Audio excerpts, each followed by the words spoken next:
tingin lang sa ihi ng pasyente o sa sariling ihi nyo pag chinek nyo, pwede nyo nang malaman. May clues tayo. May sakit ba? May UTI ba? May prostate problem ba? May STD? May kidney disease? May diabetes ba? May clues tayo. Actually, merong mga 7 bagay na titingnan sa ihi. Iisa-isahin natin. Yung amoy, may clues. Number 1. Number 2, yung kulay. Sari-saring kulay pwede mangyari sa ihi. Number 3, yung labo. Gaano ba kalabo? Number 4, kung may dugo sa ihi. Number 5, kung masakit ba umihi. Number 6, madalas ba umihi. O number 7, mabula ba ang ihi? O nilalanggam ba yung ihi? O may nakita kang bumabagsak na mga buha-buhangin sa ihi? Lahat yan clues. Okay? So, trabaho ng kidneys natin ay gumawa ng ihi pati ilabas ang waste product. Kaya ayaw natin pagurin yung kidneys natin. Tingnan natin ha. Number 1, sa amoy, ano makikita natin? Yan, okay? Sa amoy kasi, talagang may amoy naman yung ihi, di ba? Talagang medyo mapanghi ang ihi. Pero, pag ang amoy ng ihi, parang ammonia. Alam niyo yung ammonia, yung talagang masangsang yung ihi, pwedeng dehydrated na yun. Kaya masangsang na. Pag ang amoy ng ihi, ito minsan na amoy prutas. Fruity smell. Parang acetone. Alam niyo yung acetone? Pag medyo parang prutas, amoy acetone, pwedeng serious type 2 diabetes yun. Pwedeng malala yung diabetes, naglalabas ng ketones. Hindi po maganda yun. Pag ang amoy ng ihi, mabaho. Talagang may amoy siya. Okay, foul smelling. Pwedeng may bacteria, may UTI. Alam niyo, pag may UTI, iba talaga amoy.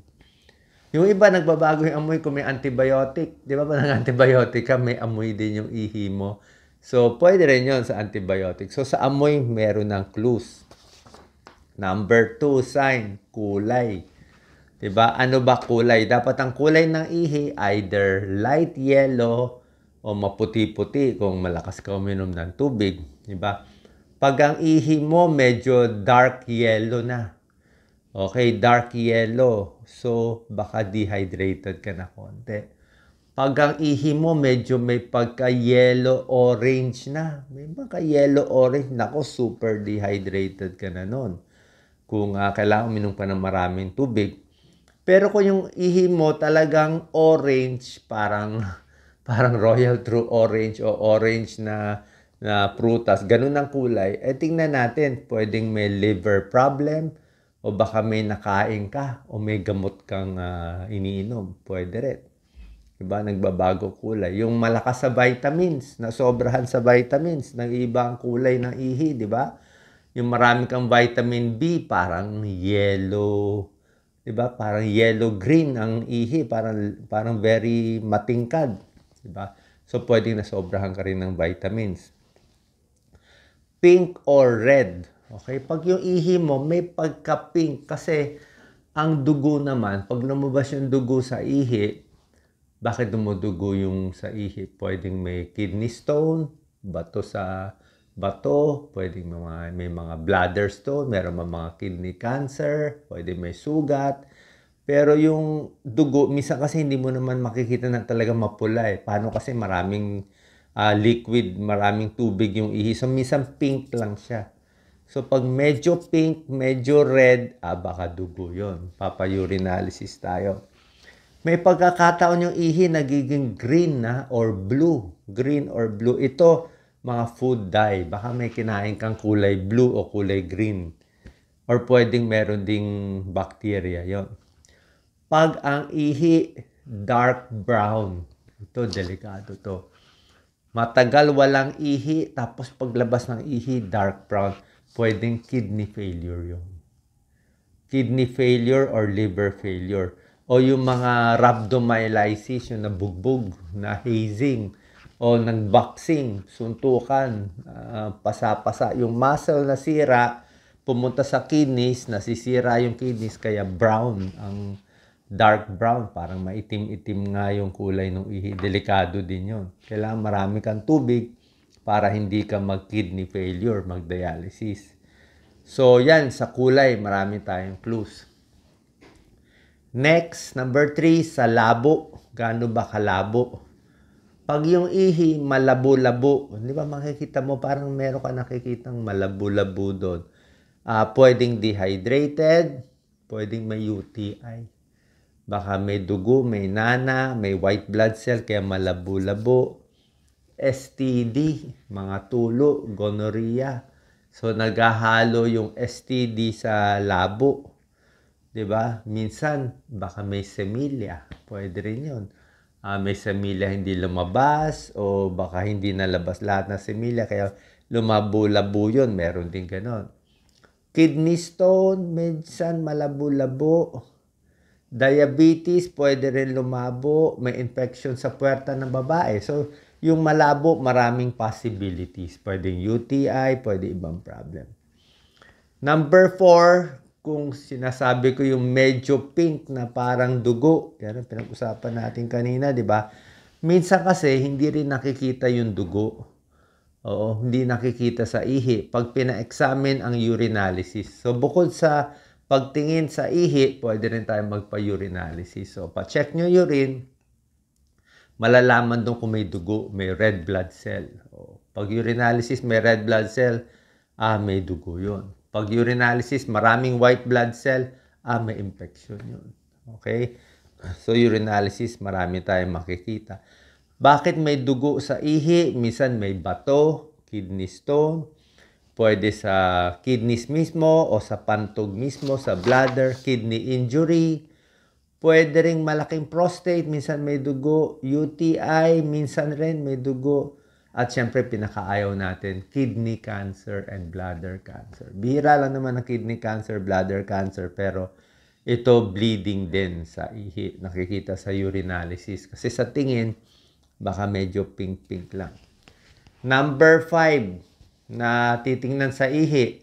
Actually, wala kang makikita sa ihi, pero yung sintomas, paglabas, masakit. Okay? Pag masakit pag-ihi, pwede UTI. Okay? Masakit. Pwede namamaga. Okay? Dun sa may puwerta. Pwedeng STD, gonorrhea. Masakit din pag-ihi. Yung lumalaki ang prostate. May prostate problem. Diba? Masakit din pag-ihi. Prostatitis. Actually, prostate cancer. Yun din. Kaya magpapacheck tayo sa urologist. Mga lalaki, edad 50 pataas. So, pag masakit, pa-check muna kung prostate ba, UTI ba, kung anong problema. Number 6, madalas umihi. Okay? Ano naman problema kung madalas? Pag madalas umihi, alam natin to, yung mga may edad, madalas umihi. Diba? Pag tumatanda, lumilit yung capacity ng bladder, ng pantog natin. Pwede rin naman madalas umihi, malakas ka sa kape o sa alak, ihi ka na ihi. Kung marami kayo iniinom na tubig, gusto natin marami inumin mong tubig, pwede rin yon. Pero yung madalas na pa konti-konti, pwedeng prostate lumalaki. Prostate problem, men over 50 madalas. Yung diabetes na hindi kontrolado, okay, mataas yung blood sugar, pwede rin ihi ng ihi yan. So yan, either diabetes, or prostate, madalas umihi o nagkakaedad. Number 7, mabula ang ihi. Ngayon, ang ihi naman natin, pag tumama yan sa tubig, talaga may bula. Pero yung bula, dapat konti lang. At pag hinayaan mo yung bula, siguro after 1 minute, dapat nawawala yung bula. So, may bula na nawawala, pwedeng normal lang yon. Pero pag yung ihi mo na maraming bula, na frothy, parang naghalo ka ng iced tea. Di ba yung iced tea mabula? O yung matapang na iced tea na maraming bula. Pag yung ihi mo maraming bula na hindi nawawala, pa-check tayo sa ang urinalysis din. Okay? Sa urinalysis, check for protein. Dapat walang protein ang ihi.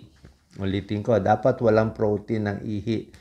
Pag ang ihi may protein, pwedeng may kidney disease, pwedeng may diabetes, kasi diabetes nagkakos ng kidney disease. High blood nagkakos din ng kidney disease. So pag diabetic and high blood, may protina sa ihi, medyo hindi maganda. Baka nasisira yung kidneys. Pero minsan, meron din pagkakataon may mga normal situation na sobrang exercise, konting protein sa ihi, dehydrated, may protein sa ihi, stress, nilalagnat, pwede rin may protein sa ihi, pero dapat konti lang at dapat nagiging normal din. Pero pag lagi may protein at marami, papacheck tayo sa kidney specialist, okay? Kasi hindi maganda yan, bibigyan kayo ng gamot. Meron mga gamot, mga ACE inhibitors, angiotensin receptor blocker, binibigyan para makontrol konti yung hindi tumuloy yung pagkasira ng kidneys. Okay? So ito po yung mga senyales. Anong mga tips natin? Number 1, inom talaga tubig. Diba? Paulit-ulit tayo tubig. 8 basong tubig sa isang araw. Yan talaga lunas natin dito. Libre pa, mura pa, kaysa kung ano-ano, kaysa magsisi tayo. Kung may UTI, tubig. Diba? May problema, malabo ang ihi, tubig din yan. May bato, kidney stone, tubig. Hindi lang pwede 8 glasses, dapat mga 12 glasses of water yan. Diet, balance lang. Huwag masyado yung makukulay na may food color, may prutas, may gulay. Yung tama-tama lang, konti-konti. Diba? May karne, tama-tama.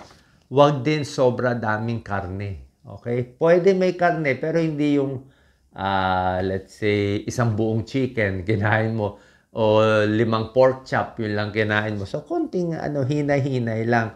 Kasi pag maganda ang protina, pampalakas. Siguro isang pork chop, 2 pork chop, ganun kalaki. Pero pag dinamihan mo kasi masyado, pwedeng mahirapan ang kidneys. Ayaw rin ng kidneys ng sobra daming protein, hirap siya. Okay? Tapos, sa pag-inom, iwas sa mga soft drinks kasi lalo na yung dark cola, may phosphorus, hindi rin maganda sa kidneys. Sa vitamins and supplements, yung tama lang. Ako, hindi mo ako lagi mainom ng vitamins. Kasi nga, pag nasobra ka na vitamins, nag-iiba rin yung kulay ng ihi mo, nagiging dark yellow. Hindi naman to delikado, pero ibig sabihin, sobra pa rin yung ininom mong mga vitamin B. Kaya nag-dark yellow. So, tama-tama lang yung dosis. Ayaw ng mga kidney specialist yung sobrang taas na vitamin C. Kung vitamin C, 500 milligrams, pwede na yun. Huwag din natin sobra-sobrahan. Diba? Sa lahat ng bagay, wag over. Okay? Healthy weight, wag magpapataba. Malaking tulong din yan. Good hygiene. Siyempre, paghugas lagi ng puwerta sa babae, sa lalaki. Kailangan maghugas. Pagkatapos magtalik, kailangan din maghugas. Kasi nga, para nga hindi magkaroon ng infection. Kundi mag-UTI. So, hygiene. Regular exercise, lakad-lakad, pero wag din over-exercise. Yung tamang-tamang buong araw, umaga, tanghali, gabi, may exercise ka. Wag yung bulahat na sa gabi, pinagod mo sarili mo, nag-treadmill ka ng 1 oras, baka masobrahan. Pag nasobrahan, may hirapan din yung kidneys, yung katawan natin. Alak, tigil, o bawas, kape, konting bawas, sigarilyo, titigil, at syempre, check-up. Kailangan may kidney check-up sa doktor natin. Siyempre, yung mga blood test, creatinine, urinalysis. So, lahat po ito nakakatulong. Mura-mura lang naman ang urinalysis. Pwede naman kayo pa-urinalysis muna bago kayo magpa-check sa doktor para mas madali. Okay? So, pag sa urinalysis, hindi rin dapat yung unang ihi na paglabas ang i-collect mo dun sa plastic kasi mamamali din. Kaya muna umihi ka konti, pa nasa gitna na ng ihi bago mo isalo. Kasi yung unang ihi mo dumadaan dun sa urethra ng lalaki at babae. Pwedeng may mga may mga balat-balat, mga epithelial cells, baka may dugo pa doon. O, di ba? Alam niyo na 'yon, baka galing sa pagtatalik. So dapat yung una mailinis muna. Para yung gitna ng ihi, sure tayo yung gitna ng ihi, galing sa kidneys. Kung hindi, mamamali ang resulta nyo. Okay, dati nga may nangyari sa charity namin noon Sa mga medical mission, kinokollect namin yung ihi. Binigay sa amin dugo. Sabi ko, imposible may dugo to. Di ba, paano yung ihi? Talagang pula. Sabi ko, ulit. Ang nakollect niya, regla. Mali.